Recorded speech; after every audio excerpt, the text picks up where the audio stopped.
അങ്ങനെ അവർ തിരിച്ചു വന്നു കേട്ടോ. അമ്പിളിക്കുട്ടി, ഉണ്ണിമോളും ദിവ്യൊക്കെ തിരിച്ചു വന്നു കേട്ടോ. അവർ ഞായറാഴ്ചയാണ് കേട്ടോ എത്തിയത്.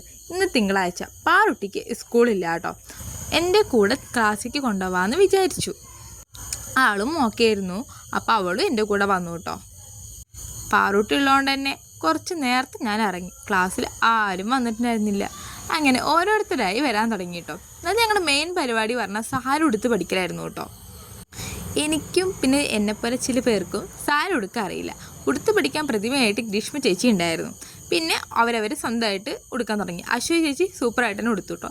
എനിക്ക് എന്നാലും കുറച്ചൊക്കെ വ്യത്യാസങ്ങളുണ്ടായിരുന്നു. പിന്നെ ഞങ്ങൾ വീട്ടിലേക്ക് പോകുമ്പോൾ ഗ്രീഷ്മ ചേച്ചിൻ്റെ വക കടലയും ജീരകമുട്ടയൊക്കെ കിട്ടി കേട്ടോ.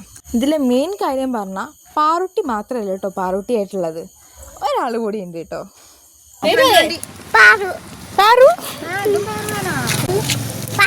പാറു. അപ്പോൾ വീഡിയോ സബ്സ്ക്രൈബ് ചെയ്യാൻ മറക്കണ്ട. Okay, by.